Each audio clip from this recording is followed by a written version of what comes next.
मैं विनय सत्यम। आज हमारे चैनल में हम लोग इलेक्ट्रॉनिक कॉन्फ़िगरेशन के बारे में समझेंगे और उसके बारे में देखेंगे कि कैसे उसको बनाया जाता है। आप इस वीडियो को पूरा देखिए।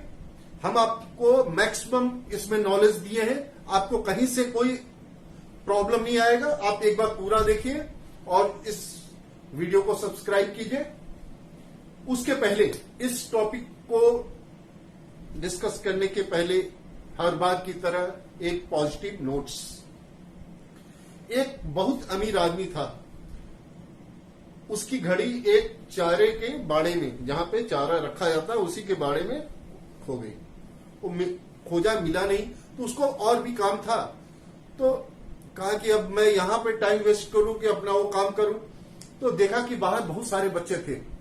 उसने सारे बच्चों को बुलाया और बोला कि आप लोग हमारी घड़ी को इस बाड़े में से खोज के निकालिए, तो जो निकालेगा उसको बहुत अच्छा इनाम देंगे। तो सारे बच्चे एक साथ उस बाड़े में गए और लगे खोजने, नहीं मिला और थक के बाहर आ गए। तो उसमें से एक बच्चा आया उस अमीर आदमी के पास, बोला कि आप सारे बच्चों को बाहर निकाल दीजिए और यहां से दूर कर दीजिए, हम उसको घड़ी को खोज के निकाल देंगे। वो अमीर आदमी करता तो क्या करता, और बहुत ही आश्चर्य के साथ उस बच्चे को अनुमति दे दी। बच्चा उस बाड़े में गया और बहुत ही शांति भाव से वहां पे बैठ गया और कुछ देर बाद उस घड़ी को बाहर लेके चला आया। अमीर आदमी बहुत आश्चर्य हुआ उसको कि इतने बच्चे नहीं खोज पाए, एक बच्चा गया और उसको खोज के निकाल आया, और इतना कॉन्फिडेंस। तो उसने कहा कि इनाम तो तुमको देंगे, लेकिन ये बताओ कि इतने बच्चे नहीं खोज पाए लेकिन एक अकेले जाकर इतना जल्दी खोज के बाहर आ गए, कैसे किए तुम? तो उसने बहुत अच्छा उत्तर दिया, ये आपकी जिंदगी में भी काम आएगा, इसको आप समझिएगा। कहा कि बाड़े में बहुत ही शांति थी और हम शांति से एक जगह बैठ गए और उस घड़ी का जो आवाज जो टिक टिक टिक करती है ना, उसके आवाज की तरफ अपना दिमाग कंसंट्रेट किए और चारों तरफ देखते चले गए। जहां पे हमको लगा कि यहां से आवाज आ रही है, बहुत शांति से बैठे, तो हम वहां से वो घड़ी मिल गई हमको, वहां से निकाल लिए। इसका मतलब वो जहां पे अगर बहुत ही शांति से अपना जो माइंड था बहुत ही कंसंट्रेट किया और वहां से वो चूंकि कंसंट्रेट किया तो बिल्कुल वो बाहर कुछ नहीं, सारा ध्यान उसका केंद्रित उसके घड़ी के आवाज पे हो गया और खोजते खोजते उसने घड़ी को बाहर निकाल लिया। दोस्तों, अगर हमारा मन शांत है तो हम बहुत बड़े बड़े काम कर सकते हैं, और अगर मेरा मन अशांत है तो हम कोई भी छोटा काम भी नहीं कर पाएंगे। यानी शांत जो मन है ये बहुत ही बलवान होता है इन कंपैरिजन अशांत दिमाग के। Thank you. आप लोग इसको अपने में हम आत्मसात कीजिए। हम लोग स्टार्ट करें इलेक्ट्रॉनिक कॉन्फ़िगरेशन। ये एसपीडीएफ के पैटर्न पे है। इसमें 4 सेल होते हैं, 4 सब सेल होते हैं। एसपीडीएफ, एस सब लेवल में एक ऑर्बिटल होता है, पी सब लेवल में 3 ऑर्बिटल होते हैं, डी सब लेवल में 5 ऑर्बिटल होते हैं, और एफ सब लेवल में 7 ऑर्बिटल होंगे। एक ऑर्बिटल को हम लोग इस तरह रिप्रेजेंट करते हैं। एक ऑर्बिटल है तो ये हो गया आपका 3 ऑर्बिटल 1 2 3, 5 ऑर्बिटल 1 2 3 4 5, 7 ऑर्बिटल 1 2 3 4 5 6 7। एस के कितने हैं? 1 ऑर्बिटल। यानी एक 1 ऑर्बिटल मैक्सिमम 2 इलेक्ट्रॉन को रख सकता है। तो एस लेवल में सब लेवल में कितने इलेक्ट्रॉन होंगे? यहां पे 1 इलेक्ट्रॉन है, यानी इसमें मैक्सिमम 2 इलेक्ट्रॉन होंगे। और पी सब लेवल में के 3 ऑर्बिटल है, तो यहां पे एक ऑर्बिटल में 2 इलेक्ट्रॉन है, तो 3 में कितने होंगे 6।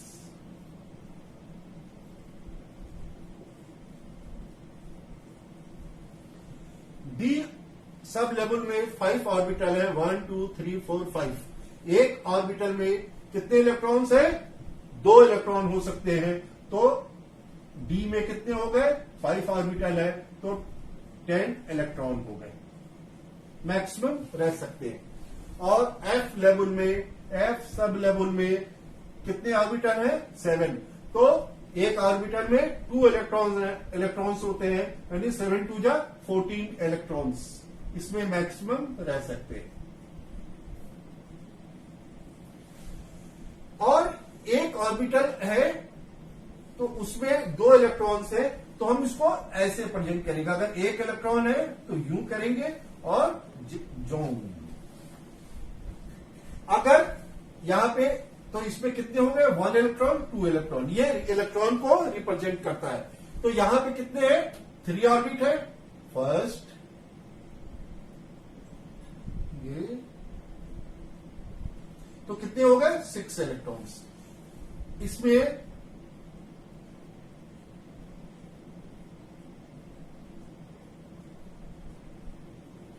1 2 3 4 5 6 7 8 9 10 इलेक्ट्रॉन्स है। ये इलेक्ट्रॉन्स को रिप्रेजेंट करता है।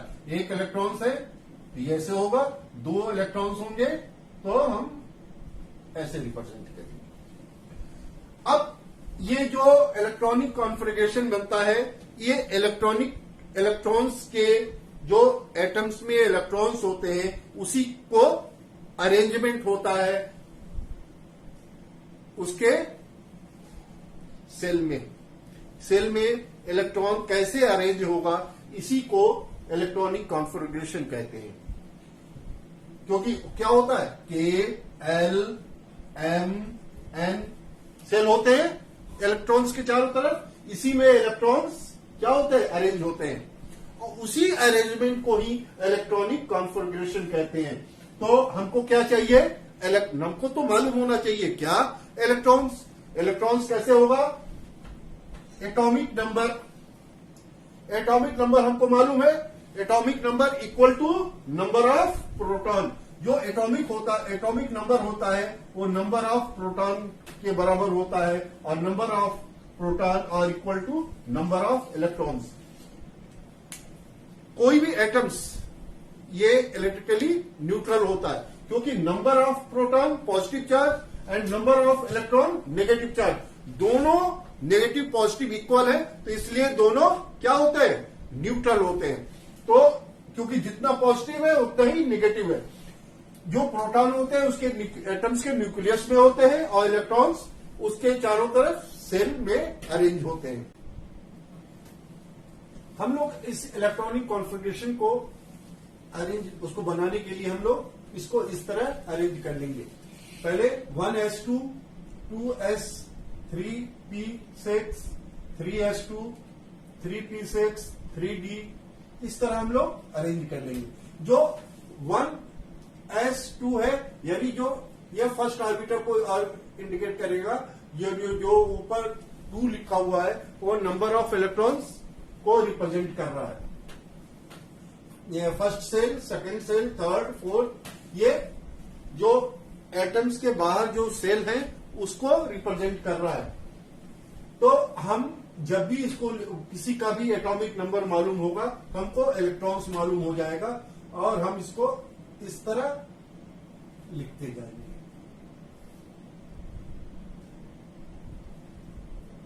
ये इस रेशियो में आएगा 1s2 2s2 2p6, उसके बाद 3s2, उसके बाद 3p6, इस तरह वो आएगा। इस तरह वो पहले 1s2 आ गया, फिर ले आएंगे 2s2 आएगा, फिर 2p6 आएगा, उसके बाद 3s2 आएगा। इस तरह ऊपर से नीचे हम उसको अरेंज करते जाएंगे। हम लोग एग्जाम्पल में हाइड्रोजन को ले, हाइड्रोजन का एटॉमिक नंबर क्या होता है 1, यानी ये यही आएगा 1s 2 है, यानी इसमें मैक्सिमम 2 इलेक्ट्रॉन्स हो सकते हैं। यहां पे कितना एटॉमिक नंबर 1, यानी इसका इलेक्ट्रॉनिक कॉन्फ़िगरेशन 1 होगा, यानी फर्स्ट सेल में एक इलेक्ट्रॉन्स। अब हीलियम का है 1s2, यानी कि फर्स्ट सेल में मैक्सिमम 2 इलेक्ट्रॉन्स हो सकते हैं। यहां पे s में भी मैक्सिमम 2 इलेक्ट्रॉन्स है, यानी कि वो उसका इलेक्ट्रॉनिक कॉन्फ़िगरेशन 2 होगा। हम कार्बन का देखें, कार्बन का एटॉमिक नंबर होता है 6, यानी नंबर ऑफ इलेक्ट्रॉन्स क्या हो गए, वो भी 6 हो गए। तो इसका इलेक्ट्रॉनिक कॉन्फ़िगरेशन बनाने के लिए 1s2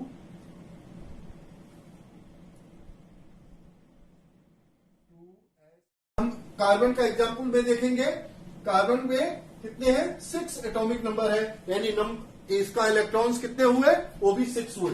तो फर्स्ट 1s2, 2s2, फिर 2p6।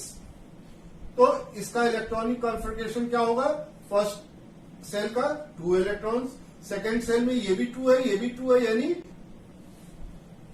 यानी कि दोनों में क्या हुआ है, 2 + 2 4। इसका इलेक्ट्रॉनिक कॉन्फ़िगरेशन कार्बन का 2 और 4 हो गया।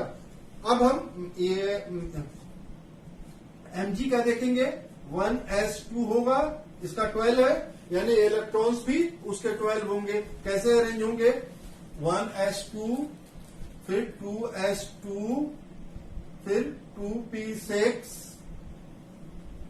2p6 के बाद 3s2, 3s2, ये हो जाएगा 10 to 12, यानी फर्स्ट सेल में 2 इलेक्ट्रॉन्स, सेकंड सेल में यहां पे सेकंड 2s2, 2p6 है, यानी 2 + 6 8 इलेक्ट्रॉन्स, प्लस इसके थर्ड सेल में 2 इलेक्ट्रॉन्स, 8 + 2 10 + 2 12। अब हम इसी तरह कैल्शियम का देखेंगे। कैल्शियम का बनाएंगे 1s2, 2 इलेक्ट्रॉन्स फर्स्ट सेल में, 2s2, 2p6 8 इलेक्ट्रॉन्स, फिर 3s2, 3p6 8 इलेक्ट्रॉन्स, और 4s2 इसके 2 इलेक्ट्रॉन्स, ये हो गए 20। यानी इसका इलेक्ट्रॉनिक कॉन्फ़िगरेशन होगा फर्स्ट सेल में 2, सेकेंड सेल में 8, थर्ड सेल में 8, और आउटर मोस्ट सेल यानी फोर्थ सेल में 2 इलेक्ट्रॉन्स होगा। ठीक है, अब इसमें हम इस कैल्शियम को, इसके इलेक्ट्रॉनिक कॉन्फ़िगरेशन को एक दूसरे तरीके से भी लिख सकते हैं। जैसे ऑर्गेन का 18 है, इसका क्या होगा, 2 8 8। तो इसको इसी के फॉर्म में कैल्शियम को कैसे लिखेंगे, आपको कैल्शियम को लिखना होगा तो कैल्शियम का लिखना होगा तो क्या करेंगे, ऑर्गेन, फिर 4s2 को फॉर्म में भी लिख सकते हैं। ये तरीका है, चूंकि हम लोग के व्यवहार में नहीं आया है, तो लेकिन इसको ऐसे भी लिख सकते हैं कैल्शियम को, क्योंकि ऑर्गेन का ये हो गया और +2, यानी AR,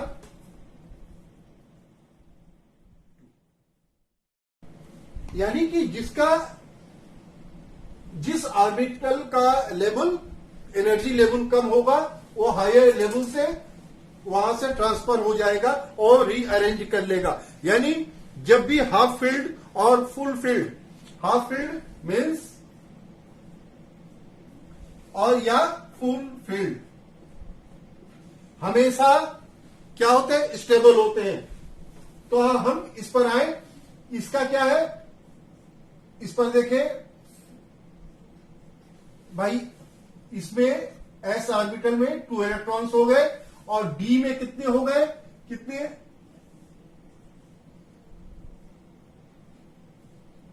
इलेक्ट्रॉन्स है 4।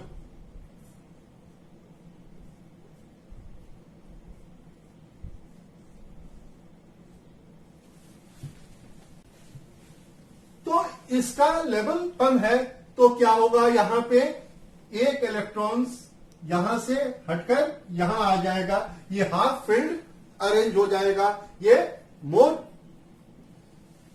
स्टेबल होगा इन कंपेरिजन टू जो यहां पे एक नहीं था, तो वो क्या था, अनस्टेबल था, यहां से इलेक्ट्रॉन उठकर यहां आ गया, तो ये कंडीशन यहां पे क्या होगा, 4s1, यहां से एक इलेक्ट्रॉन उठकर 4d में आ गया, यानी 3d5 हो जाएगा, क्योंकि ये स्टेबिलिटी प्रदान कर दिया। अगर ये ऐसे रहता,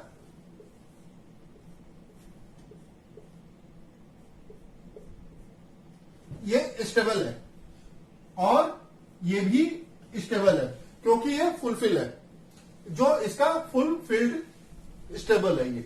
अगर तो जहां पे ये हाफ फील्ड हाफ हो गया, ये हाफ फील्ड स्टेबल है, तो इसकी स्टेबिलिटी को पाने के लिए यहां से एक इलेक्ट्रॉन 4s2 से एक इलेक्ट्रॉन 3d4 में चला गया, यानी 3d में 5 इलेक्ट्रॉन्स हो गए, ये स्टेबल हो गया।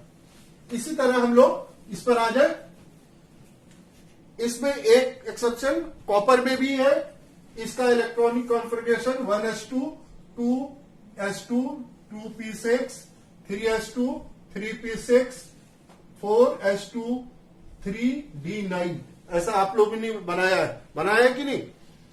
तो यही कोई भी बनाएगा, लेकिन यहां पे थोड़ा सा इनऑर्गेनिक आ गया तो कुछ गड़बड़ सरबड़ हो गया, तो यहां पे क्या बनेगा, यहां तो सही है 4s2 यानी 2 इलेक्ट्रॉन्स और इसके ऑर्बिटल में 9 इलेक्ट्रॉन्स,